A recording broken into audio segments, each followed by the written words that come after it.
ನಿನ್ನೆ ಕ್ಯಾಬಿನೆಟಲ್ಲಿ ಸುದೀರ್ಘವಾಗಿ ಚರ್ಚೆ ಆಗಿದೆ. ಮುಖ್ಯಮಂತ್ರಿಗಳು ನಮ್ಮ ಕಂದಾಯ ಸಚಿವರ ಎಲ್ಲ ವರದಿಯನ್ನು ತಗೊಂಡು ಅಂತಿಮವಾಗಿ ಒಂದು ಸುದೀರ್ಘವಾಗಿ ಎಲ್ಲ ಮಂತ್ರಿಗಳು ಚರ್ಚೆ ಮಾಡಿ ಒಂದು ಭಾಗವಹಿಸಿದೆ ಸೂಚನೆ ಕೊಟ್ಟಿದ್ದಾರೆ. ಸೊ ಕೆಲವು ಅವರ ಬೇಡಿಕೆಗಳನ್ನ ಯಾವ್ಯಾವುದನ್ನು ಈಡೇರಿಸಲಿಕ್ಕಾಗುತ್ತೆ ಅದನ್ನು ಈಡೇರಿಸಲಿಕ್ಕೂ ಸಹ ಒಪ್ಕೊಂಡಿದ್ದಾರೆ. ಸೊ ಅವ್ರನ್ನ ಕರೆದು ಮಾತಾಡಲಿಕ್ಕೆ ಈಗಾಗಲೇ ತೀರ್ಮಾನ ಆಗಿದೆ. ಅದನ್ನು ಮಾಡದೇ ಇದ್ರೆ ಕಾನೂನುಬದ್ಧವಾಗಿ ಕ್ರಮ. ಅಂದರೆ ಸರ್ ಇಷ್ಟು ದಿವಸ ಅವರು ನಿರಂತರವಾಗಿ ಅಲ್ಲಿ ಪ್ರತಿಭಟನೆ ಕೂತಿದ್ರು, ಇಂದಿನಿಂದ ಅವರು ಮನೆಯಲ್ಲೇ ಕೂರುವ ಒಂದು ಪ್ರತಿಭಟನೆ ಪ್ರಾರಂಭ ಮಾಡಿದೆ. ನೋಡಿರಿ, ಸರ್ಕಾರದ ನೌಕರಿಗಳಿಗೆ ಈ ಥರದ ಪ್ರತಿಭಟನೆ ಮಾಡೋಕ್ಕೆ ಅವಕಾಶ ಇಲ್ಲ, ಮಾಡಬಾರ್ದು. ಕೇಳಪ್ಪ, ಪ್ರತಿಭಟನೆ ಮಾಡೋಕ್ಕೆ ಅವಕಾಶ ಇಲ್ಲ. ಆದರೆ ಸೊ ಪ್ರಜಾಪ್ರಭುತ್ವ ವ್ಯವಸ್ಥೆಯಲ್ಲಿ ಸ್ವಲ್ಪ ಕಾನೂನನ್ನು ಬಿಟ್ಟು ಮಾಡಿದಾಗ್ಲೂ ಸಹಿಸೋಷ್ಟು ಮಟ್ಟಿಗೆ ಸಹಿಸ್ಬೋದು ಸರ್ಕಾರ, ಅದಕ್ಕಿಂತ ಜಾಸ್ತಿ ಸಹಿಸೋಕ್ಕಾಗಲ್ಲ. ಅವ್ರದ್ದೇನು ಬೇಡಿಕೆ ಇದೆ ನಿಜವಾದಂಥ ಬೇಡಿಕೆನ ಈಡೇರಿಸ್ತಕ್ಕಂಥದ್ದಕ್ಕೆ ಸರ್ಕಾರ ಮತ್ತು ಇಲಾಖೆ ಮಂತ್ರಿಗಳು ಕೃಷ್ಣ ಬೈರೇಗೌಡರು ನಿನ್ನೆ ಮುಖ್ಯಮಂತ್ರಿಯವರ ಹತ್ರ ಚರ್ಚೆ ಮಾಡಿದ್ದಾರೆ. ಎಲ್ಲವೂ ಸೊರೋಗುತ್ತೆ ಅಂತ ನಾನು ಅನ್ಕೊಂಡಿದ್ದೀನಿ. ಬಿಜೆಪಿ ಸರ್ಕಾರ ಇದ್ದಾಗ ಬಿಜೆಪಿಗರು ಮಾಡಿದಂಥ ವಿವಿಗಳು ಅಂದರೆ 9 ವಿವಿಗಳನ್ನ ಮುಚ್ಚೋದಕ್ಕೆ ಹೋಗಿದ್ದಾರೆ. ಅಂದರೆ ರಾಜಕಾರಣದ ವಿಚಾರಕ್ಕೆ ಮುಚ್ಚಕ್ಕೆ ಹೋಗಿ ಅವ್ರು ಏನು ಮಾತಾಡ್ತಾರೆ ಅಂತ ಗೊತ್ತಿಲ್ಲ. ಈ ಯಾರ್ಯಾರು ಬಿ ಜೆ ಪಿಯನ್ನು ಮಾಡಿದ್ರು ಅದಕ್ಕೆ ಸುಮ್ಮನೆ ಓಪನ್ ಮಾಡ್ಕೊಂಡು ಹೋಗ್ಬಿಟ್ರೆ ಅದಕ್ಕೇನಾರು ಒಂದು ಹಿಂದೆ ಮುಂದೆ ಕನ್ಸ್ಟ್ರಕ್ಟಿವ್ ಕೂಡ ಹಣ ಕೊಟ್ಟಿದ್ದಾರಾ ಅಥವಾ ಅದಕ್ಕೆ ಸ್ಟಾಪ್ ಇದೆಯಾ? ಏನೂ ಇಲ್ಲ. ಮಂಡ್ಯ ಯೂನಿವರ್ಸಿಟಿ ಪರಿಸ್ಥಿತಿ ಏನು ಅಂತ ನೀವು ಹೋಗಿ ಒಂದು ಅರ್ಧ ಗಂಟೆ ಎಲ್ಲ ತಗೊಂಡು ಕೊಡಿ. ಸೊ ಅದ್ರ ಬಗ್ಗೆ ತನಿಖೆ ಈಗ ಸಬ್ ಕಮಿಟಿ ಮಾಡಿದೆ. ಕೆಲವ್ರ ಅಭಿಪ್ರಾಯ ಮೈಸೂರು ಯೂನಿವರ್ಸಿಟಿನೇ ಒಂದು MA ಸೀಟೇ ಇರಲ್ಲ, out of Mysuru university 2 seat ಕೊಡ್ತಾರಂತೆ. ಮಂಡ್ಯಕ್ಕೆ ಸೀಟೇ ಸಿಗಲ್ಲ ಮಕ್ಕಳಿಗೆ ಓದೋಕ್ಕೆ. ಮೈಸೂರು ಯೂನಿವರ್ಸಿಟಿನಲ್ಲಿ ಹಲವಾರು ಸಮಸ್ಯೆಗಳನ್ನ ಒಂದು ಕಡೆಯಿಂದ ತೊಡ್ಕೊತಾರೆ. ಇವರು ರಾಜಕೀಯ ಬೆರ್ಸಕ್ಕೆ ಇವರು ಓಡಾಡ್ತಾರೆ. ಸೊ ನನಗೆ ಪ್ರಾರಂಭದಲ್ಲಿ ಮಂಡ್ಯ ಯೂನಿವರ್ಸಿಟಿ, ಚಾಮರಾಜನಗರ ಯೂನಿವರ್ಸಿಟಿ ಇದೆಲ್ಲನೂ ಮುಚ್ಚಬೇಕು, ಮೈಸೂರಿಗೆ ಸೇರಿಸ್ಬೇಕು ಅಂತ ಭಾಳ ಜನ ಅರ್ಜಿ ಕೊಡ್ತಿದ್ರು CMಗೆ. ಇದನ್ನೆಲ್ಲ ನಾವು ಏಕಾಏಕಿ ತೀರ್ಮಾನ ಮಾಡ್ಕೊಳ್ಳೋದು ಬೇಡ ಅಂತ ಉಪಮುಖ್ಯಮಂತ್ರಿ ಅಧ್ಯಕ್ಷತೆ ಸಬ್ ಕಮಿಟಿ ಮಾಡಿದ್ದೀವಿ ಮುಖ್ಯಮಂತ್ರಿಯವರು. ಅದು ಸಬ್ ಕಮಿಟಿ ತೀರ್ಮಾನ ಇನ್ನೂ ಕ್ಯಾಬಿನೆಟ್ಗೆ ಬಂದಿಲ್ಲ. ಬರೋದಕ್ಕೆ ಮೊದಲೇ ರಾಜಕಾರಣ ಬೆರೆಸ್ತಾರೆ. ಏನು ಒಂದು ನೋಡೋಣ. ನಾವೇನು ಈ ಬೊಮ್ಮಾಯಿ 2 ಕೋಟಿ 3 ಕೋಟಿ ಬೊಮ್ಮಾಯಿ ಯಾಕೆ ಮಾಡಲಿವಂತೆ?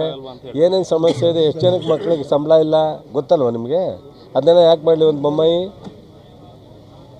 ಪಾಪ ಮಾತಾಡೋಕ್ಕೇನ್ರಿ ಮಾತನಾಡ್ತಾರೆ ಮಾಜಿ ಮುಖ್ಯಮಂತ್ರಿಗಳು. ಹೊರಗಡೆ ಬಂದಾಗ ಮಾತಾಡೋದು ಬೇರೆ, ಅಧಿಕಾರದಲ್ಲಿದ್ದಾಗ ಮಾತಾಡೋದು ಬೇರೆ. ನಮಗೂ ಮುಚ್ಚಬೇಕು ಅಂತ ಆಸೆ ಇಲ್ಲ. ಈಗ ನಮ್ಮ ರವಿನೂ ಅಲ್ಲೇ ಇರಬೇಕು ಅಂತಾರೆ. ಬಟ್ ಅದನ್ನು ನಮಗೆ ಪ್ರಾಬ್ಲಮ್ ಏನಿದೆ ಅಂತ ಚರ್ಚೆ ಮಾಡಿ ಅಂತಿಮವಾಗಿ ಕ್ಯಾಬಿನೆಟ್ಗೆ ಬಂದಾಗ ತೀರ್ಮಾನ. ಸರ್, ಗೂಢ ವಿಚಾರದಲ್ಲಿ ಮುಂಚೆನೇ ನಮಗೆ ಗೊತ್ತಿತ್ತು, ಯಾಕಂದರೆ CM ಅಂಡರಲ್ಲೇ ಬರುವಂಥದ್ದು ಲೋಕಾಯುಕ್ತ. ಹೀಗಾಗಿ ಅಧಿಕಾರಿಗಳು ಹೇಗೆ ಕ್ರಮ ಈ CBI ಕೇಳಿದ್ರಲ್ಲ, ಹೈಕೋರ್ಟ್ ತೀರ್ಮಾನ ಕೊಡ್ತಲ್ಲ ಇದು ಅವಶ್ಯಕತೆ ಇಲ್ಲ ಅಂತ. ಅದ್ಯಾರ ಅಂಡರ್ ಇದೆ ಅಂತ? ಕಾನ್ಸ್ಟಿಟ್ಯೂಷನ್ ಇದೆಯೋ ಯಾವ್ದಾರ ಪಕ್ಷದ ಅಂಡರಲ್ಲಿ ಬರುತ್ತಾ? ಯಾವ್ದು ಅಂಡರಲ್ಲಿದೆಯಪ್ಪ? ಹೈಕೋರ್ಟು ಕಾನ್ಸ್ಟಿಟ್ಯೂಷನ್ ಅಡಿನಲ್ಲಿ ತಾನೆ ನಾವೆಲ್ಲ ನ್ಯಾಯಾಲಯಕ್ಕೆ ಬದ್ಧವಾಗಿದ್ದೀವಿ ತಾನೆ. ಈಗ ಸುಪ್ರೀಂ ಕೋರ್ಟುಗೆ CBIಗೆ ಹೋಗ್ಬೇಕು ಅಂತ ಹೋಗಿದ್ರಲ್ಲ, ಅದನ್ನು ರಿಜೆಕ್ಟ್ ಮಾಡ್ತಲ್ಲ ಬೇಡ ಅಂತ. ಏನರ್ಥ? ಅವಶ್ಯಕತೆ ಇಲ್ಲ ಅಂತ. ಇದೆಲ್ಲ ಗೊತ್ತಿರೋ ಸತ್ಯ, ರಾಜಕೀಯ ಪ್ರೇರಿತ. ಈಗ ಹೊರಬರುತ್ತೆ ಸತ್ಯ ಅಂತ ಹೇಳ್ತಿದ್ದಾರೆ ಸರ್. ಇಡಿ ಪ್ರಾರಂಭ ಮಾಡ್ತಾ ಇದೆ ತನಿಖೆನ. ಅದೇ ಅದನ್ನು ಮಾಡಿದ್ರೆ ಅದು BJPಯವರ ಅಂಡರಲ್ಲಿದೆ, ಅದಕ್ಕೆ ಮಾಡಿಸ್ತೀವಿ ಅಂತ ಇರಬೇಕು. ಅದನ್ನೂ ಮಾಡಿದ್ರೂ ನಾವು ಸತ್ಯದಿಂದ ಹೊರಗಡೆ ಬರ್ತೀವಿ. ಅದರಿಂದ ಏನೂ ತೊಂದರೆ ಇಲ್ಲ. ಅವರಿಗೆ ಕಾಂಗ್ರೆಸ್ಸಿನ ಸರ್ಕಾರದ ಮೇಲೆ ಕಣ್ಣು. ಸೊ BJPಯವರಿಗೆ ರಾಜಕೀಯ ಪ್ರೇರಿತವಾದಂಥ ಸಿದ್ದರಾಮಯ್ಯನವರು ಯಾವುದರಲ್ಲೂ ಎಲ್ಲೂ ಸಿಕ್ಕಿಲ್ಲ. ಏನಾರು ಹುಡುಕ್ಬೇಕಂತ ಹುಡುಕ್ತಾರೆ. ಏನು ಇಲ್ಲದೆ ಇರೋದನ್ನ ಹುಡುಕರು ಏನು ಸಿಗುತ್ತೆ? ಇಡಿನಲ್ಲೂ ಸಿಕ್ಕಲ್ಲ, CBIನಲ್ಲೂ ಸಿಗಲ್ಲ, ಲೋಕಾಯುಕ್ತರು ಸಿಗಲ್ಲ. ಬಿಡಿ ಸರ್. ಗೃಹಲಕ್ಷ್ಮಿದು ನಿಮ್ಮದೇ ಪಕ್ಷದ ಶಾಸಕ ಬಸವಂತಪ್ಪ ಅಂತ ಇದಾರಲ್ಲ, ಅವ್ರು ಹೇಳ್ತಿದ್ದಾರೆ ಯುಗಾದಿ ಹೊತ್ತಿಗೆ ಕಂತೆ ಹಣ ಬರುತ್ತೆ ಅಂತ. ಹೆಂಗೆ ಸರ್ ಕಂತೆ ಬರುತ್ತಾ ಸರ್? ಅವ್ರು ಹೇಳಿದ್ರೆ 4 ತಿಂಗಳು ಒಟ್ಟಿಗೆ ಬರುತ್ತೆ ಅಂತ ಹೇಳೋರು. ಅದನ್ನು ಅವರು ಆಡು ಭಾಷೆಯಲ್ಲಿ ಹೇಳೋರು. ಅದು ನೀವು ಹೇಳಿದ್ರು ಒಟ್ಟಿಗೆ ಈಗ 2 ತಿಂಗಳು 3 ತಿಂಗಳು ನಿಂತಾಗ್ಲೂ ಕಂಟಿನ್ಯೂಸ್ ಆಗಿ ಬರುತ್ತೆ, ಯಾವುದನ್ನು ಇಲ್ಲ. ಸರ್, ರೈತರೊಂದಿಗೆ ಒಂದಷ್ಟು ಚರ್ಚೆ ಮಾಡಿದ್ರಿ ನೀವು ಮೈಶುಗರ್ ವಿಚಾರವಾಗಿ. ಅಲ್ಲಿ ಒಂದು ಗೊಂದಲ ಇದೆ. ಏನಂತಂದರೆ ಕಳೆದ ಆಡಳಿತ ಮಂಡಳಿ ಏನು OAR ಆಗಿತ್ತು, ಲೋಕಾಯುಕ್ತ ಆರ್ಡರ್ ಕೊಟ್ಟಿತ್ತು ಅವ್ರ ಆಸ್ತಿ ಜಪ್ತಿ ಮಾಡಿ ಅಂತ. ಆದರೆ ಆಡಳಿತ ಮಂಡಳಿ ಸಿವಿಲಲ್ಲಿ ದಾವೆ ಹೂಡಿಲ್ಲ, ಅವ್ರು ಸ್ಟೇ ತಗೊಂಡಿದ್ದಾರೆ. ಯಾಕೆ ನಿರಾಸಕ್ತಿನ ಅಂತ? ಇಲ್ಲ, ಅದೇನಿದೆ ನೋಡ್ಬಿಟ್ಟು ಮಾಡೋಕ್ಕೆ ಹೇಳ್ತೀನಿ. ಖಂಡಿತ ನ್ಯಾಯಾಲಯ ಮುಂದುವರೆಸಿ. ಮತ್ತೊಂದು ಮಂಡ್ಯದಲ್ಲೊಂದು ಪ್ರಕರಣ ಬೆಳಕಿಗೆ ಬಂದಿದೆ. ಸರ್ಕಾರಿ ಅಂದರೆ ವೆಂಕಟೇಶ್ ಅಂತ ಹೇಳಿ ಒಬ್ಬ ವ್ಯಕ್ತಿ ಮುಖ್ಯಮಂತ್ರಿಗಳ ಒಂದು ಸಿಗ್ನೇಚರ್ ಲೆಟರ್ ಇಟ್ಟು ಜೈಲ್ಗೆ ಹಾಕಿ ಯಾರೋ ಗೊತ್ತಿಲ್ಲ AC ಇದ್ರಲ್ಲ ಅಲ್ಲೇ ಅರೆಸ್ಟ್ ಮಾಡಾಗಿದೆ.